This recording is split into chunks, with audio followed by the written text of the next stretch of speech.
그 교회 우리 교우님들은 5분 참여했었는데 그때 받았던 내용이 너무나 은혜롭고 또 우리에게 절실하게 필요되는 그런 내용인 것 같아서 다시 그 내용을 한번 옮겨봅니다.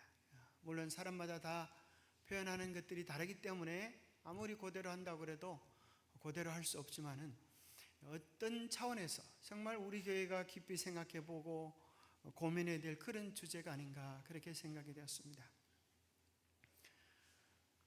이런 교회가 되게 하소서. 우리의 마음속에 교회에 대한 어떤 이상, 어떤 열망을 가지냐에 따라서 우리의 교회의 모양이 달라진다는 거예요. 마치 우리가 집을 질 때 무엇대로 집을 짓습니까? 집을 질 때 그냥 짓습니까? 반드시 뭐가 있어야 됩니까? 설계도가 있어야 합니다. 설계도는 어떻게 짓습니까? 마음속에 그죠? 생각, 이상, 꿈, 우리 집이 우리 교회가 이렇게 되었으면 좋겠다는 것들을 이야기해 주면 설계사가 그 모양을 가지고 이제 그림으로 그려내면 건축하는 사람이 딱 설계도만 보면 뭐가 보인다 그래요? 집이 딱 보인다 그래요. 어느 벽돌로 어떻게 집을 짓는 내용들이 건축사가 보면 딱 나온다 그럽니다. 그래서 우리에게도 정말 아름다운 교회, 이상적인 교회, 우리가 만들어가야 될 교회의 모습을 꿈꾸면 그렇게 되겠습니까? 꿈이 없으면 어떻게 될까요? 되는 대로 됩니다. 그죠? 우리 인생도 마찬가지 같다. 여러분, 우리 인생에 대한 꿈이 있습니까? 우리의 신앙에 대한 구체적인 꿈이 있습니까? 그게 없으면 그냥 지나가는 거예요. 그러나 희한하게도 한 해를 시작할 때 혹은 한 달을 시작할 때 이번 달에는 이렇게 살고 싶다. 여러분 그런 거 한번 정해보시기 바랍니다. 이제 8월도 다 지나가고 9월이 시작됩니다. 9월에는 내가 꼭 이루고 싶은 몇 가지를 딱 정해가지고 내가 이것을 한번 9월 달은 이루어 보아야 되겠다 라고 목표를 가지고 하면 될까요? 끊임없이 점검하고 그 일이 되어집니다. 그러나 아무 계획이 없으면 아무런 일도 이루어지지 않습니다. 그래서 세미나 할 때 이제 첫 번째 한 일이 뭔가 하면 서로 다정하게 인사하는 것부터 배워라 이래요. 그 강사님이 참 재밌어요. 아주 실제적으로. 그래서 신앙은 딴 게 아니고 인사만 잘해도 된다. 참 재미난 말인데, 그래서 인사는 다른 사람에게 해주는 좋은 선물이다. 처음 만나는 사람에게 해주는 좋은 선물이다. 그래서 인사의 제목을 우리가 이것도 좋은 것 같아요. 안식일 학교 되면 서로 인사하십시오. 그냥 이렇게만 하는데 그러지 말고 이 강사님이 딱 뭐라고 인사를 하라 그러는가 하면, 우리가 천국에서 만나면 여러분 어떨까요? 자, 천국에 갔는데 그게 우리 교원 중동교 교원님을 만났어요. 어떨까요? 그죠? 얼마나 반갑고 참으로 그죠? 행복하고 즐겁겠습니까? 그런 심정으로 서로 옆 사람 손을 붙잡고 또 안아주기도 하고 이렇게 한번 인사를 해보세요. 천국까지 같이 갑시다. 한번 인사를 하면서 지금 하라는 거예요. 이렇게. 두 분이 손을 붙잡아도 되고 안아줘도 되고 천국까지 같이 갑시다. 그렇게 한번 인사를 해보세요. 네. 이렇게 인사를 좀 뜨겁게 하면, 그죠? 인사를 뜨겁게 하면 금방 분위기들이 달라진다는 거예요. 인사를 안 할 때보다, 그죠? 우리가 천국까지 같이 가서 영원히 살 사람들이다 이런 생각을 하면 우리가 가져야 될 마음의 사랑은 어떤 사랑이에요? 영원한 사랑. 그런 생각을 하게 되겠죠. 그러면서 이제 이런 주제가 이거였는데, 이런 교회가 되게 하소서. 이 노래 있잖아요. 여러분 유튜브에 한번 들어보면 참 좋아요. 이 교회 이 가사가 정말 대부분 교회가 지향하는 그런 교회가 아닐까 생각되는데, 거기 보면 이런 가사가 나옵니다. 말씀이 살아 움직이는 교회, 성도의 사랑이 넘치는 교회. 모든 교회들이 이런 교회를 꿈꾸는 것 같아요. 하나님의 말씀이 어디에서 살아 움직여요? 어디에서? 우리의 마음에서, 그죠? 우리의 삶에서 살아 꿈틀거리고 움직여서 행복하게 해주는 교회, 그리고 성도들의 사랑이 넘치는 교회, 말씀이 믿음의 기도가 쌓이는 교회, 빛 대신 주님 전하는 교회, 이런 교회가 되게 하소서. 그런 세미나를 가졌었는데요. 그러면서 자, 이런 질문을 모든 성도님들께 드려봅니다. 여러분, 교회를 사랑하십니까? 우리 김석근 장은 교회를 사랑하십니까?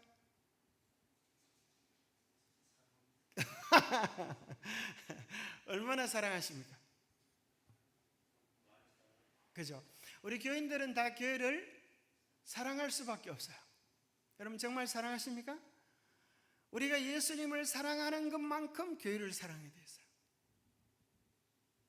그죠? 그래서 우리의 대화의 주제들은 주로 뭐에 대한 이야기예요? 사랑에 대한 이야기예요. 내가 사랑하는 것들에 대한 이야기. 그래서 이 목사님은 모태교인인데 온 가족들이 다 교인이라는 거예요. 다 교인들이 만나면, 가족들이 오랜만에 다 만나면 무슨 얘기할까요?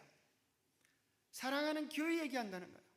그래서 우리 교회는 무슨 일이 있었다, 우리 교회는 무슨 일이 있었다, 그런 기쁘고 즐거운 이야기를 할 뿐 아니라 교회 안에서 있었던 속상한 얘기, 가슴 아픈 이야기, 눈물겨운 이야기들도 그렇게 나눈다는 거예요. 그러면서 이제 이야기하시는 주제가, 여러분에게 있어서 교회는 어떤 의미가 있습니까?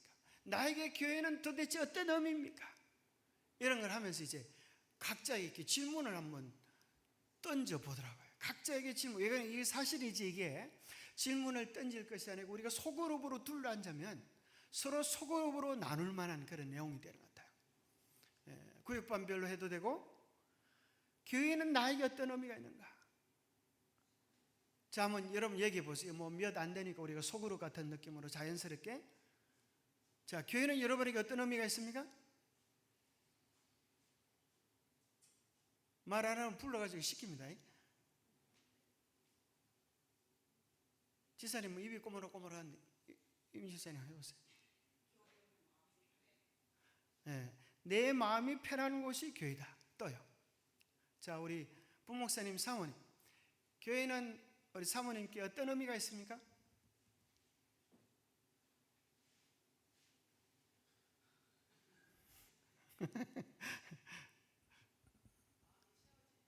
마음이 채워지는 것. 마음이 채워지는 것. 자, 우리 뒤에서부터 해오고 있습니다. 이쪽 뒤에는 김정현 집사님, 교회 그러면 교회는 집사님에게 어떤 의미가 있습니까? 소리가 들립니까? 집사님, 교회는 집사님께 어떤 의미가 있어요? 집사님은 매일 삶으로 대답해 주고 있어요. 매일 더우나 추우나 비가 오나 눈이 오나 우리 집사님 뭐 할까요? 교회에 늘 오셔서 기도합니다. 그래서 집사님께 있어서 교회는 하나님과 만나는 곳, 그죠? 교회는 하나님께 내 마음의 소원을 아뢰고 토로하는 것. 그래서 집사님, 어떻게 이 더운데도 추운데도 교회 오십니까? 그러면 내가 교회 안 오고 어떻게 살겠어요? 내가 기도하지 않고 어떻게 살겠어요? 그래, 집사님. 몸이 참 많이 아프셨는데도 불구하고 우리 교회에서 아픈 순위로 하면 어쩌면 1등 할지 모르시겠어요, 그죠?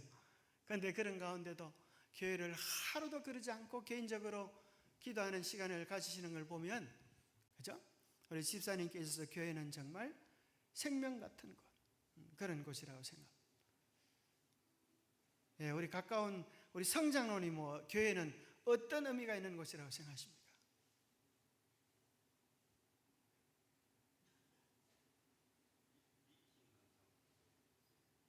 예.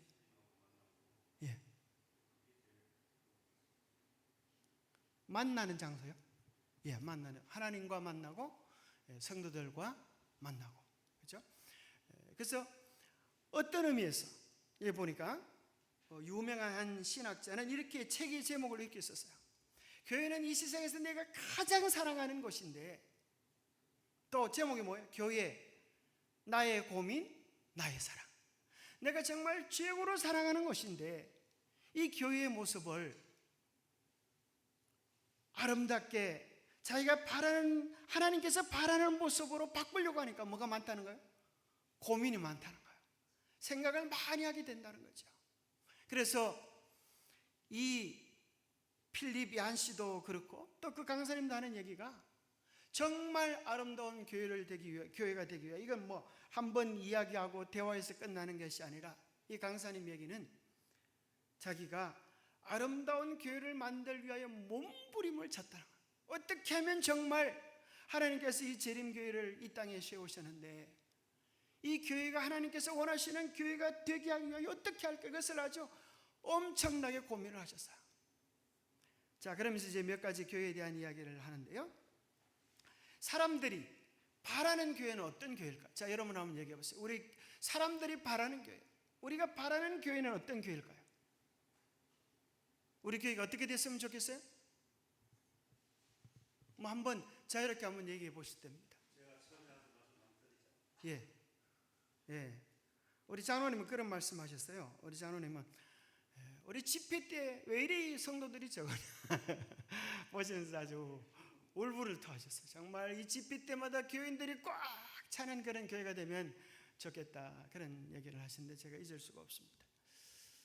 정말 영혼들로 매 집회 때마다 감동과 은혜와 성도들이 가득한 그런 교회가 되면 좋겠죠. 또 어떤 교인들은 목회자의 설교가 좋은 교회, 현대 교회들이 그걸 바란다는 교회가, 특별히 이제 대구 같은 교회는 가까운 데도 있고 먼 데도 있고 얼마든지 이제 1시간 거리로 갈 수 있는 교회가 여러 군데가 있으니까 그런 대도시 교회가 이런 것들을 추구하기도 한다 그래요. 또 어떤 교우들은 대도시 교회의 또 특징 중에 한 가지는 주차장이 잘 돼 있는 교회. 교회가 좋기는 좋지만 이것도 보통 일이 아닌 것 같아요, 그죠? 막 교회 가서 말씀을 보긴 봐야 되는데 주차 시설이 부족해가지고 뺑뺑이 돌고 그러다가 못 만나가지고 집에 간다든지, 혹은 겨우 비좁게 됐는데 예배 마쳐 오니까 딱지가 끊겨 있다든지, 여러분 정말 참 마음이 힘들겠죠. 그런데 그런 차원에서 우리 교회는 주차장은 잘 되어 있는 것 같습니다, 그죠? 학교 운동장이 다 주차장이니까요. 그리고 또 어떤 교우들은 이런 얘기를 한다 그래요. 어린이 애들을 가지고 있는 엄마들은 애들을 잘 가르쳐주는 그런 프로그램이 있는 교회가 되면 좋겠다. 그래서 이제 지방교회는 줄어들고 서울에 있는 교회들은 가만히 있어도 교인들이 늘어난다. 주로 어느 쪽에 있는 교회들이요?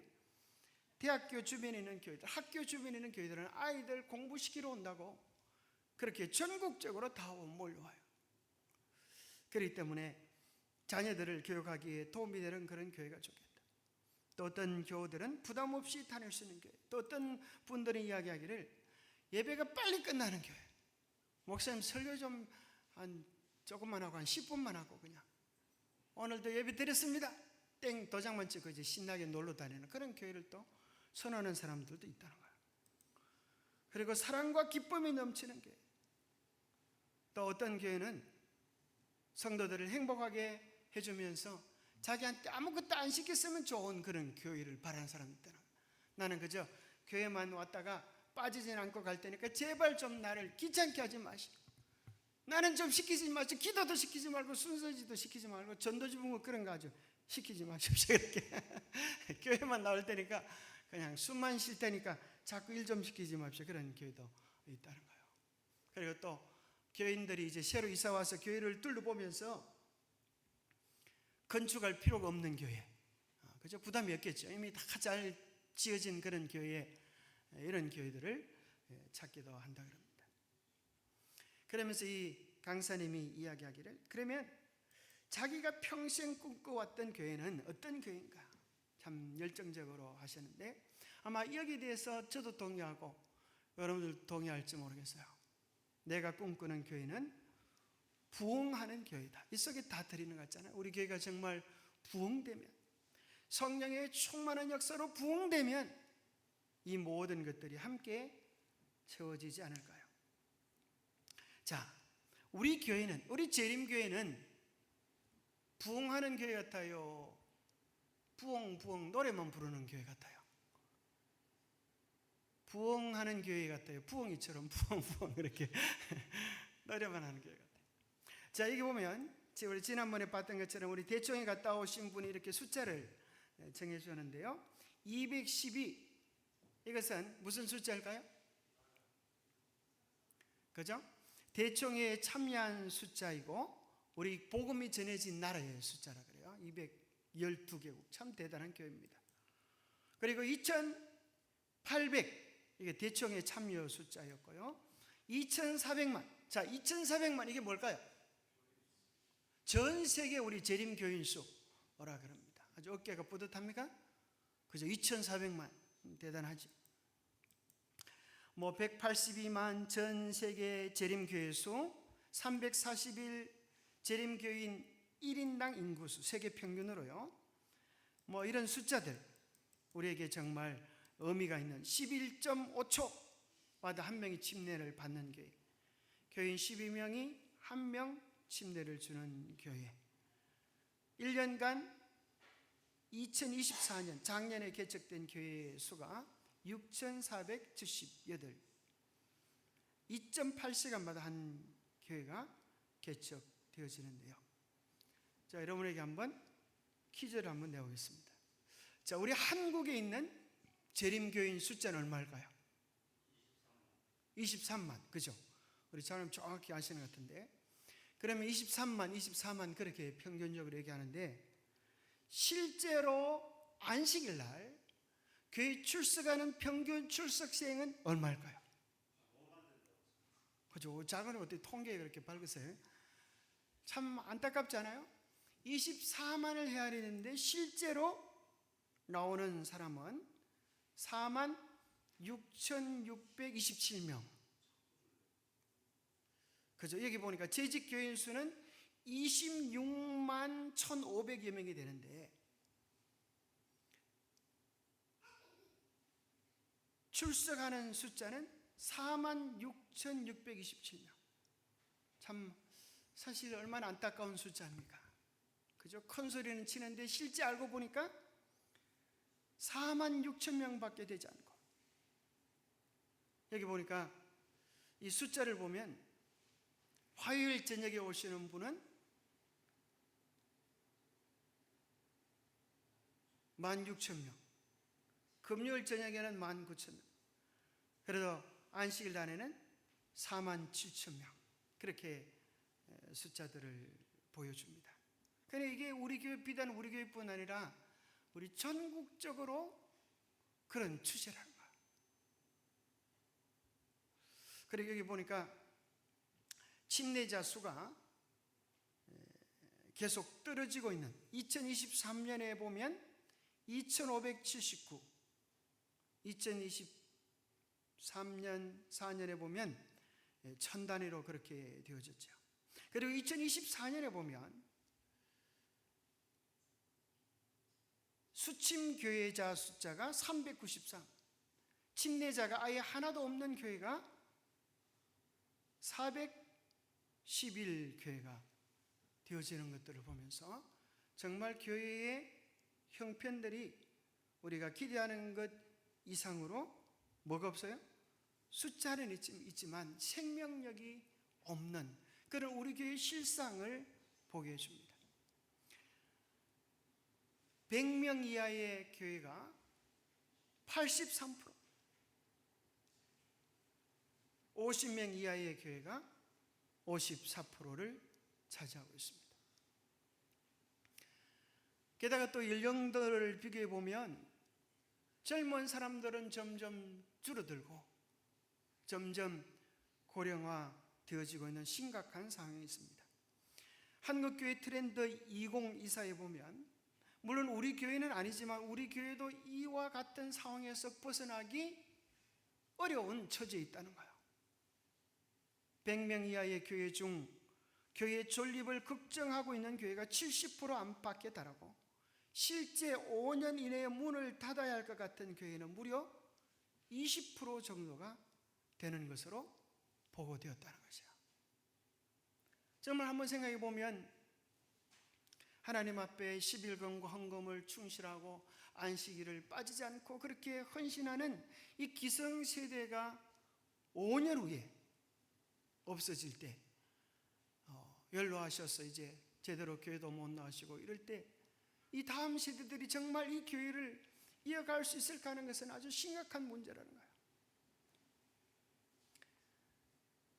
게다가 이 재림교회가 왜 부흥하지 않는가? 그런 이유들을 이제 또 실제적으로 한번 나누어 보았어요. 재림교회가 왜 부흥하지 않는가? 왜 부흥하지 않은 것 같아요? 어떤 분들은 목회자의 잦은 인사 이동 때문에 그렇다, 그렇게 이야기하기도 하고, 일반 장감들 교회는 평생 한 교회에 이렇게 담임하죠. 그래서 그런 것들이 좀 다르다, 그렇게 하고, 어떤 사람들은 또 헌금 제도가 있어가지고 우리는 헌금을 하면 타 위로 올려야 되니까 어떻게 교회가 부흥할 수 있겠느냐, 그렇게 이야기를 하기도 하고, 또 어떤 사람들은 조직의 문제다, 아니면 우리 교회는 사람들이 이단이라고 자꾸 이야기해가지고 이 사회적인 평판이 안 좋아서, 이미지가 안 좋아서 전도를 하려고 그래도 전도가 힘들다, 그렇게 이야기를 하기도 합니다.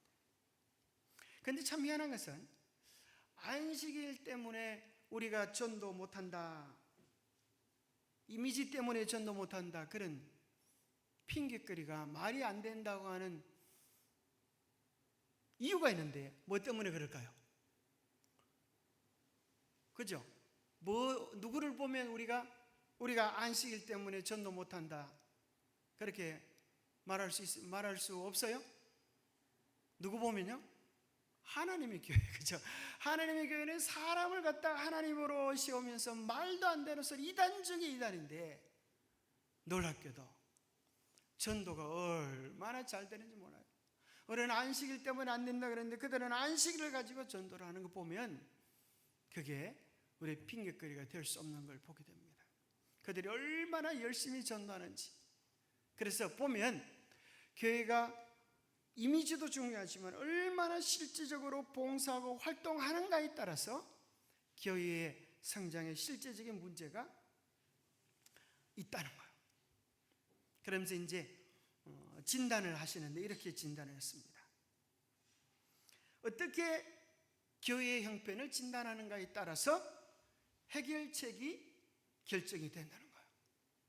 교회의 문제가 이미지의 문제다, 그렇게 생각하는 연합회장님은 교회 이미지를 바꾸기 위해서 계속 애를 쓰고, 교회의 조직이 문제다라고 생각했던 연합회장님은 교회의 조직을 바꾸기 위하여 애를 많이 쓰고, 교회가 부흥되는 문제가 장로와 집사의 교육이 문제다라고 생각되는 그 연합회장님은 집사, 장로 교육에, 목회자 교육에 주력하기도 했습니다.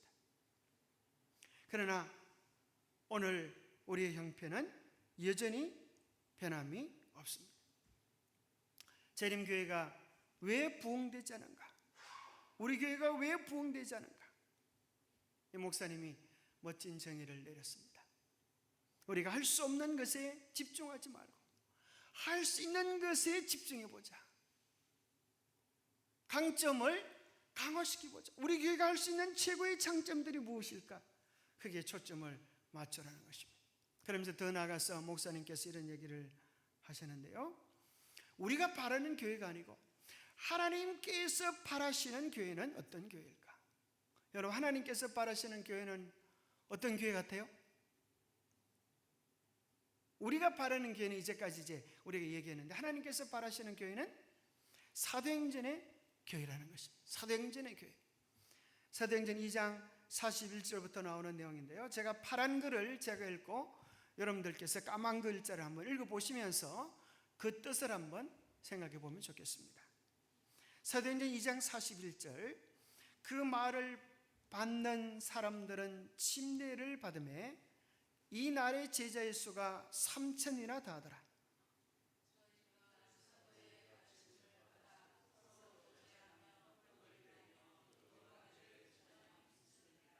사람마다 두려워하는데 사도들로 인하여 기사와 표적이 많이 나타나니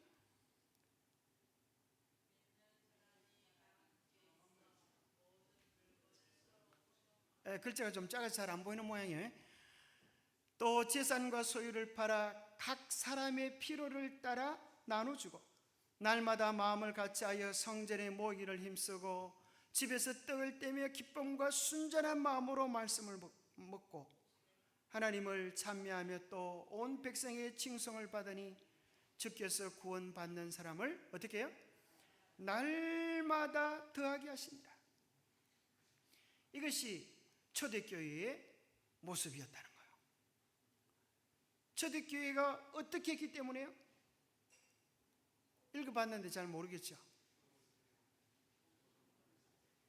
자, 여기 보니까 날마다 마음을 같이하여 성전에 모이기를 힘썼다. 초대교회는 왜 부흥했는가? 날마다 마음을 같이하여 떡을 성전에 모이기를 힘썼다. 여러분 한번 생각해 보세요. 자, 우리 교회가 이런 교회가 될 수 있겠어요? 날마다 교회 갔다니 세상에. 이 사람들은 다 실업자인가 직장도 안 다니고 어떻게 날마다 교회 가서 그렇게 모일 수가 있는가? 더군다나 이해하기 어려운 것은 45절 보니까 뭐라고 나와 있어요?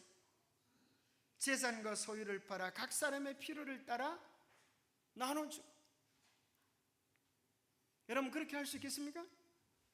재산을 다 팔아가지고 하나님께 바치고 그 바친 돈을 각 사람의 필요에 따라 나눠주는 이런 교회를 만들어낼 수 있겠습니까? 택도 없는 소리죠. 우리 강장로님 어떻게 돈 다 내놓으라고 내놓을 수 있겠습니까?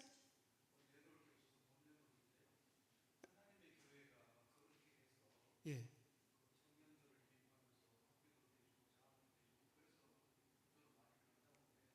예. 그죠? 우리가 보기에는 정말 불가능한 것 같아요. 그죠? 불가능하지 않습니까? 재산을 다 내놓는다. 그 성경에 보면 누가 그랬어요? 그런 사람이 있었어요? 바나바가 그랬어요. 바나바가. 그 가마들이 여러 사람들에게 미쳐서 많은 사람들이 내놓는데 아나니아와 삽비라도 너무 은혜를 많이 받아서 성령 충만해가지고 뭐라 그래요? 나도 내 밭을 다 팔아서 내놓겠습니다. 근데 막상 밭을 팔아보니까 생각했던 것보다 더 값이 나왔어요. 그래서 보통 금액만 내놓고 이 나머지는 우리가 살짝 훔쳐도 아무도 모르겠지. 그렇게 부부가 뭐 했어요? 둘이 작당을 했죠. 그런데 하나님께서 베드로의 입을 통하여 뭐라고 말씀하세요? 네가 교회를 속인 것이 아니고 하나님을 속였다. 그러면서 그 당장 무슨 일이 벌어집니까?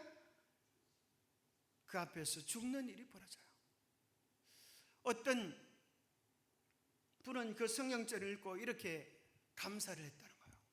하나님, 우리 교회가 초대교회 같은 성령 충만함이 없어서 감사합니다. 만약 초대교회 같은 성령 충만이 있었으면 내가 죽었을 터인데 내가 살짝 하나님을 속이고도 이렇게 살아남을 수 있도록 해주셔서 감사합니다. 근데 희한하게도 하나님의 강력한 임재가 나타날 때는 모두 함께 나타나요. 하나님의 심판도 강하게 나타나는 겁니다. 여리고성이 무너질 때 거기서 누가 죽었어요? 아간이 죽는 것입니다. 그런데 오늘 우리는 하나님의 것을 훔치고도 도적질하고도 끄떡도 없어요. 왜요? 그렇게 강력한 성령 역사가 일어나지 않기 때문에. 초대교회는 왜 부흥했습니까?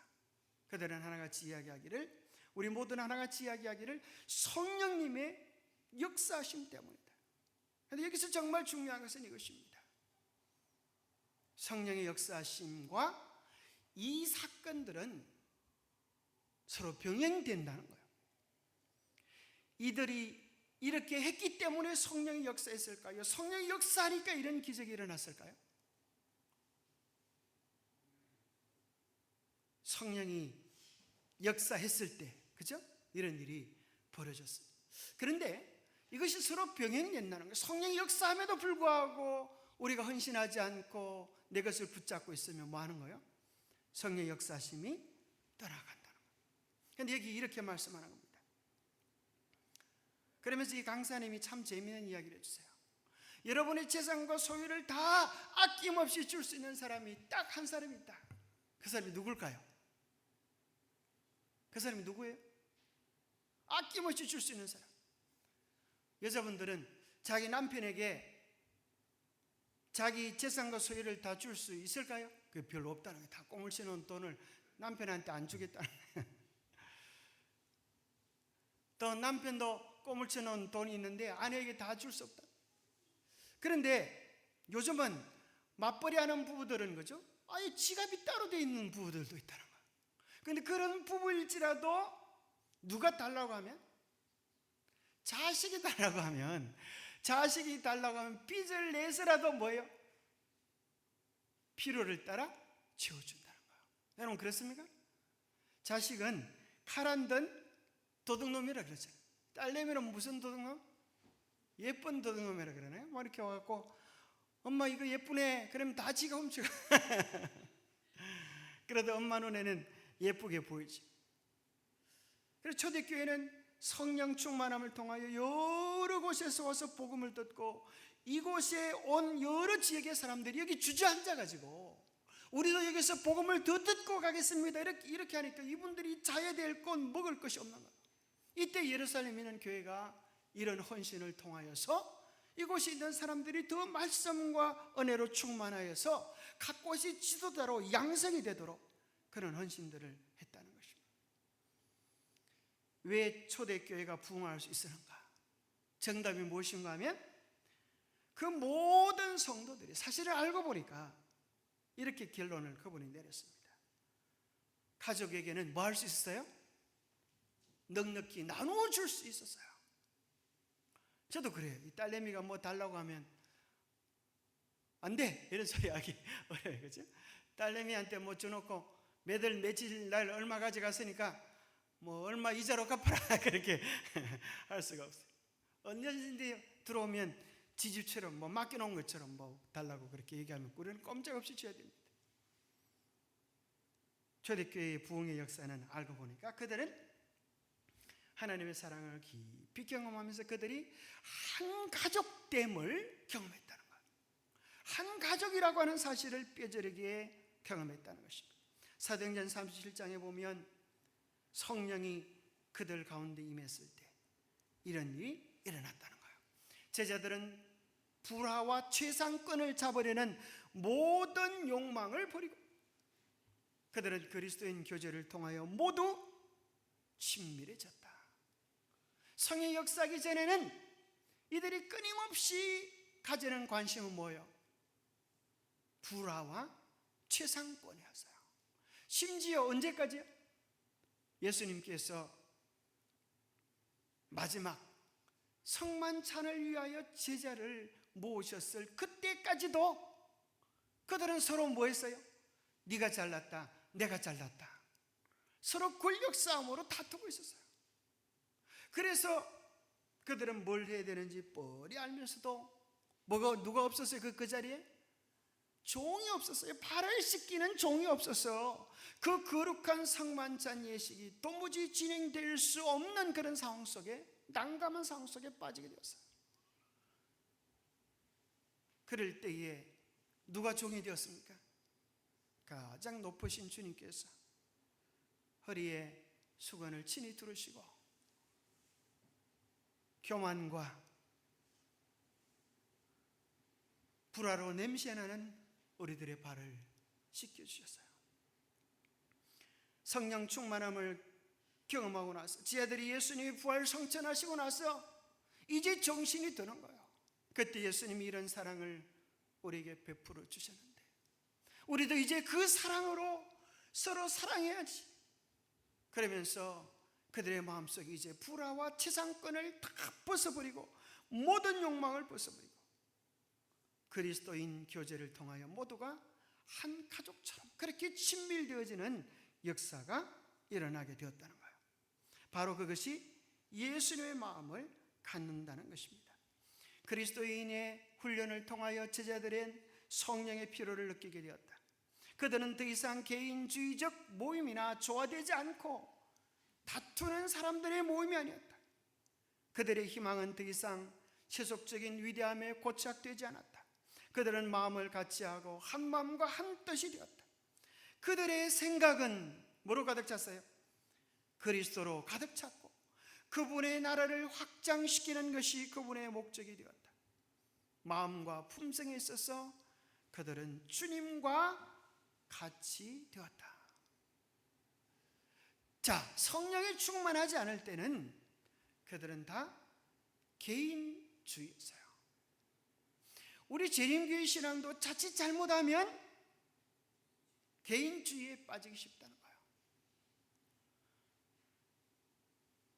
내가 개인적으로 나만 성경 잘 보면 되지, 나만 기도 잘하면 되지, 나만 교회 열심히 잘 오면 되지, 그런 생각을 가졌었는데 성령 충만한 그들은 그렇게 하지 않았다는 거예요.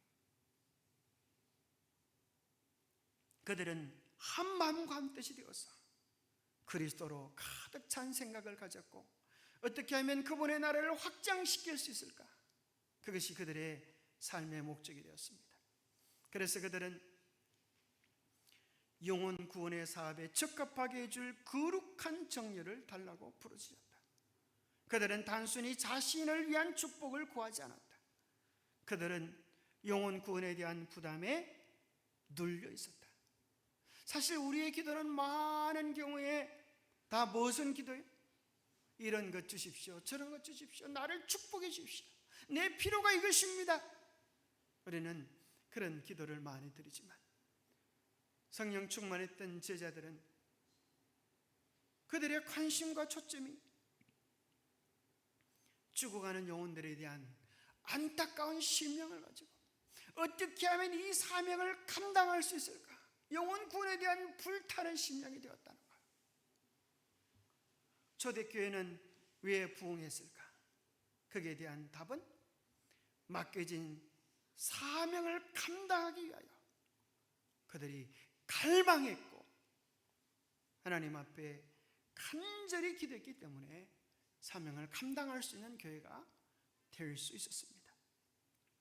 그것이 교회를 하나님께서 이 땅에 세우신 가장 분명한 목적이었습니다.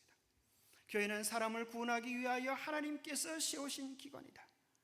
교회는 봉사를 위하여 조직되었으므로 그 사명은 온 세상에 복음을 전하는 것이다. 교회의 두 가지 가장 분명한 목적은 구원과 봉사입니다. 우리가 구원받은 하나님의 자녀가 되고 그 놀라운 감격과 은혜로 세상에 봉사하며 복음을 전하는 것, 이것이 교회의 가장 근원적이고 궁극적인 목적입니다. 언제 늦은 비 성령이 역사하는가? 자, 이게 참 그리스도인 성기봉사 254페이지에 나오는 말씀인데요, 여기 불가능해 보이는 내용이 있습니다. 여러분 잘 보셔요. 오늘 불가능해 보이는 내용이 뭔지 한번 보세요. 신자들이 하나님과 동역자가 되는 진정한 의미를 체험으로 깨닫게 될 때 하나님의 성령이 풍성히 임할 것이며 온 세상은 하나님의 영광으로 환하여질 것이다. 우리가 하나님의 사업에 온전히 헌신할 때에 하나님께서 그의 성령을 한량없이 부으심으로써 그것을 인정하실 것이다. 그러나 교인들의 대부분이 하나님의 동역자가 되지 않은 한 성령을 부으시는 일은 없을 것이다. 자, 여기서 제일 어려운 게 뭐 같아요? 자, 우리 신자들이 하나님과의 동역자가 되는 경험을 하는 거예요. 어떻게 하면 하나님의 도구가 되고 하나님의 뜻을 위하여 우리가 헌신하는가? 하나님의 뜻과 우리의 헌신이 함께할 때 풍성한 성령이 임할 것을 약속해 주고 계십니다. 그리고 여기 보면 우리가 하나님의 사업에 온전히 헌신할 때 성령을 한없이 부으심으로써 그것을 인정하실 것이다. 그런데 그 밑에 보니까 뭐라고 나와 있어요? 그러나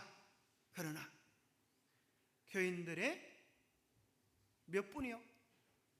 10분이 10분의 1이 이게 아니에요. 그죠? 대부분이 하나님의 동역자가 되지 않은 한 성령을 부으시는 일은 없을 것이다. 자, 여러분, 이런 일이 가능하겠어요?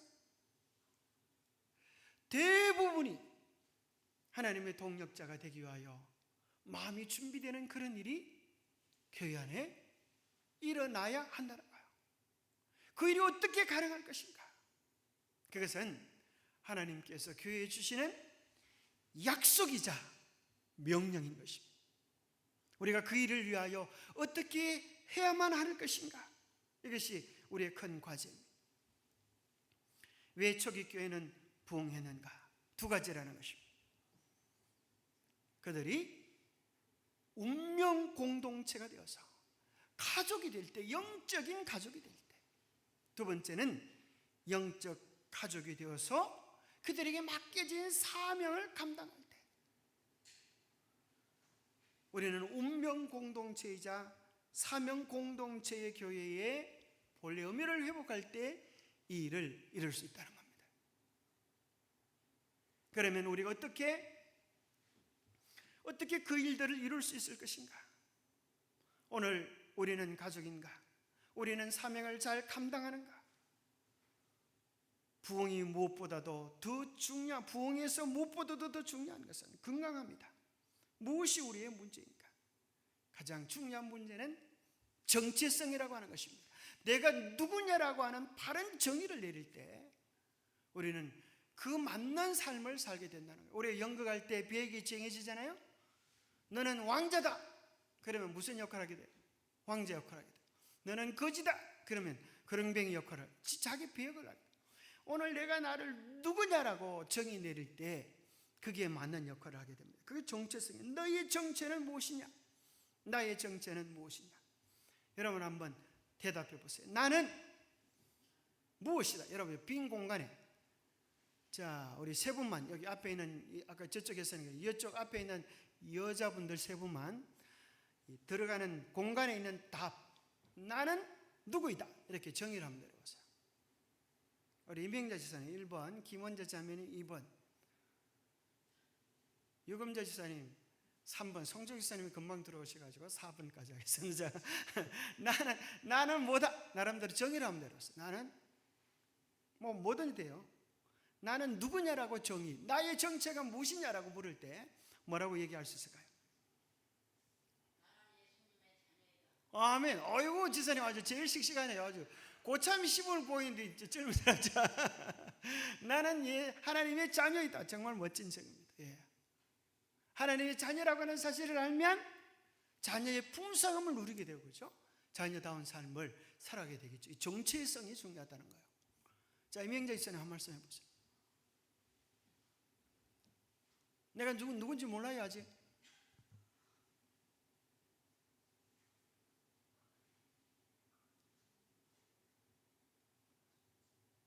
자, 김원재, 자 이렇게 어디 속으로 하다가 대답을 잘 안 하면 어떻게 하면 되겠어요? 예? 시켜요. 이제 대답을 끝까지 안 한 사람이 그럼 너무 부담 주면 안 되고 이렇게 하려는 거예요. 패스, 이렇게 패스. 집사님 패스 그러면 옆에 있는 사람들이 집사님을 축복합니다. 이렇게 하면 된다. 자, 우리 집사님 패스 그래서 할 말이 있으면 하시고 없으면 패스 이렇게 하면은 옆에 사람들이 분위기를 더욱 돋구기 위해서 우리 집사님을 축복합니다. 이렇게 하면 축복을 받는 거예요. 어때? 패스를 하시든지 한 말씀 하시든지 한번 해보세요.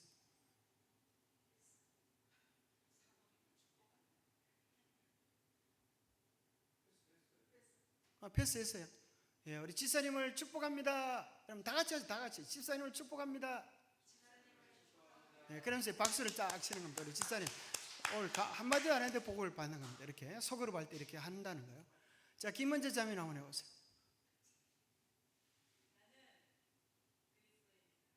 그리스도인이다. 예, 그렇게 이제 할 수 있는 거예요. 우리 성자 지사님, 예, 패스. 예, 우리 성자 지사님 축복합니다. 이렇게 박수를 치시면 돼요. 그러니까 이제 부담도 없이 이렇게 패스가 되면서 축복도 받고 이렇게 자꾸 패스만 하다 보면 이제 나중에 미안한 마음이 생겨가지고 자기도 이제 준비해 오게 된다는 거예요. 그러니까 못한다고 막 구박할 필요도 없이 축복하고 또 준비하고, 이게 참 중요하다는 거예요. 그런데 여기 보니까 그 사람이 하는 일이 그 사람이 누구인지를 결정한다. 자, 이게 참 재미난 이 목사님이 연구를 많이 하시는데 어느 날 많은 우리 교인들이 나는 누구냐라고 물어보면 나는 재림교인이다 이렇게 말한다. 여러분 맞습니까? 여러분 재림교인입니까? 그래서 그런지 알 수가 없는 일이 가만히 앉아서 아무 일도 안 하고 재림만 기다린다는 거예요. 그래서 이것 좀 해보십시다 이렇게 얘기하면 그거 우리 옛날에 벌써 다 해봤습니다. 그래서 우리 목회가 3년 보통 평균 그렇기 때문에 목사님도 뭐 한 가지를 계속 올 때마다 이 제도가 방법이 바뀌기 때문에 이것도 해보고 저것도 해보고, 그래서 우리는 벌써 다 해봤습니다. 그러면서 하는 소리가 이제 그렇다는 거예요. 예? 그거 해봐도 소용이 없습니다. 우리가 벌써 다 했기 때문에 우리가 안 된다고 이미 결론 내렸습니다. 그렇게 한다는. 또 어떤 사람들은 우리는 안식일 교인입니다 이렇게 말한다는 거예요. 그래서 어떻게 화요일날 교회도 안 나고 금요일날 교회도 안 나고 안식일만 나왔다가 집으로 가면서 우리는 안식일 교인입니다 그러다. 참 우리의 정체감을 좀 새롭게 할 필요가 있어요. 우리가 누구냐라고 우리를 인식하는 것에 따라서 우리의 삶의 모습들이 바뀌어진다. 여기 정말 멋진 한 분을 소개하는데요. 이분이 누굽니까? 이국종 의사. 정말 한국에서 정말 자랑스러운 의사죠. 병원으로 오는, 이분이 정말 안타깝게 얘기하는 건 이것입니다. 병원으로 오는 환자 이송 시간은 평균 254분, 생명을 살리는 골든 타임은 60분. 살릴 수 있는 사람들이 길바닥에서 내팽개쳐지고 있다. 의사 심정으로 보니까 너무 안타까운 거예요.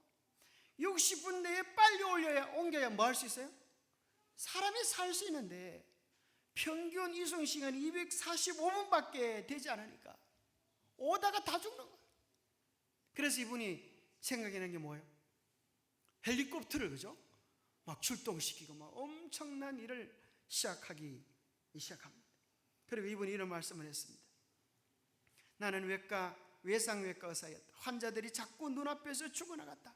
홀로 싸울 수밖에 없는 것임을 확인할 뿐이었다. 필요한 것은 시스템이다. 시스템 구조를 바꾸지 않으면 자기 혼자 몸부림친다고 되지 않는다고 하는 사실을 깨달았습니다. 1년 만에 헬기 비용 8억을 빚졌다는 거예요. 막 필요할 때마다 헬기를 불러대니까 막 빚이 8억이 빚어. 이게 다 환자에게 맡길 수도 없고, 옆에 있는 친구들은 막 얘를 구박하는 거야. 너는 왜 그렇게 앞뒤도 안 가리고 그런 일을 하냐? 의사도 먹고 살기 위해 하는 거 아니야? 너는 오히려 빚질라고 그 일을 하냐? 막 구박을 하기도 했다는 거예요. 자기 편 들어주는 사람은 아무도 없었습니다. 석혜군 선장, 여러분 아시죠? 정말 총을 받고 죽을 수밖에 없는 그런 사격을 헤매는 이 선장을 위해서도 그는 이렇게 말했습니다. 나는 성공 확률을 생각하지 않았다. 그를 데려오는 일, 그것만을 머리에 담았다. 살 수 있는 게 중요한 문제가 아니고 자기의 사명은 살리는 것밖에 없다. 나는 성공 확률을 생각하지 않았다. 그를 데려오는 일, 그것만을 머리에 담았다. 환자가 발생하면 매번 간절히 부탁하고 이렇게 하는 상황들이 너무 안타까웠다는 거예요. 중증 외상 환자 치료는 하면 할수록 적자였다. 그런데 여기 이제 기자가 물었습니다. 다른 의사들은 다 경제적 여유를 누리면서 휴가도 내고 놀러도 다니고 밥도 잘 먹는데 당신은 어떻게 짜장면도 먹고 굶을 때도 많고 그렇게 힘든 일을 자처해서 하느냐? 참 어려운 얘기죠. 그런데 이분이 뭐라 그런가 하면 그런 것을 나에게 묻지 마십시오. 참 위대한 의사지. 그런 걸 나에게 묻지 마십시오. 의사는 사람을 살리기 위하여 존재합니다. 어떻게든 사람을 살리는 것이 저의 책임입니다. 참 위대한 의사입니다. 기자가 다시 물었습니다. 정의란 무엇입니까? 모르니까 이분이 멋진 정의를 내렸습니다. 정의란 내가 맡은 일, 그 일을 최선을 다하여 감당하는 것입니다. 학생은 학교에서, 직장인은 직장에서, 의사는 그 의사 일에 목숨 바쳐 일할 때 이 세상은 아름다워질 것입니다. 참 그저 멋진 정의죠. 그러면서 이분이 위대한 말 가운데 한 가지는 죽는 날 관 속에 가지고 갈 것은 그동안 치료한 환자의 명부다. 참 위대한 말이죠. 죽는 날 가지고 갈 것은 그동안 치료한 환자의 명부이다. 염라대왕도 그걸 보면 깜짝 놀라겠죠. 정말 당신은 아름다운 삶을 살았다. 그렇게 하겠죠. 우리가 정말 그리스도인들이 주님 앞에 설 때에 가져갈 것은 죽어가는 영혼들을 구원한 구원의 명부라고 말하면 어떻겠습니까? 우리의 정체성은 누구입니까? 우리는 무엇입니까? 예수님께서 맡긴 대사명 가운데 이렇게 말씀하셨습니다. 그러므로 너희는 가서 모든 족속을 제자로 삼아 아버지와 아들과 성령의 이름으로 침례를 주고 내가 너희에게 분부한 모든 것을 가르치게 하라. 볼지다 내가 세상 끝날까지 너희와 항상 함께 있으리라. 예수님께서 당신의 12 제자들에게 마지막 사명을 맡기셨습니다. 그것은 제자를 삼는 일이었습니다. 마태복음 28장 19절에서 20절에 나오는 네 가지 동사, 가라, 제자를 삼아라, 침례를 주라, 가르쳐 지키게 하라라고 하는 이 단어들은 다 제자를 삼으라고 하는 이 본동사를 수식하는 단어들이라는 거예요. 그래서 교회가 다시 살아나고 우리 신앙이 살아나고 우리 영적 가정을 회복하고 사명을 감당하기 위해서는 예수님께서 우리에게 맡기신 이 사명을 위하여 우리가 일었을 때 교회가 다시 제 역할을 감당하고 마지막 늦은 비를 통하여 우리에게 맡겨진 사명을 완수할 수 있다고 하는 첫 번째 강의 중에 한 부분이었습니다. 그래서 우리 모두가 한번 오늘 우리 교회의 실상에 대하여 또 해답이 무엇인가에 대하여 한번 깊이 고민해보고 우리가 어디로 나아가야 하는지 우리의 생각들과 사상이 바뀌어지는 그런 시간들이 되면 좋겠습니다. 한번 고민해 보시면 좋겠습니다. 61장 눈을 예수께 돌려 함께 참여하고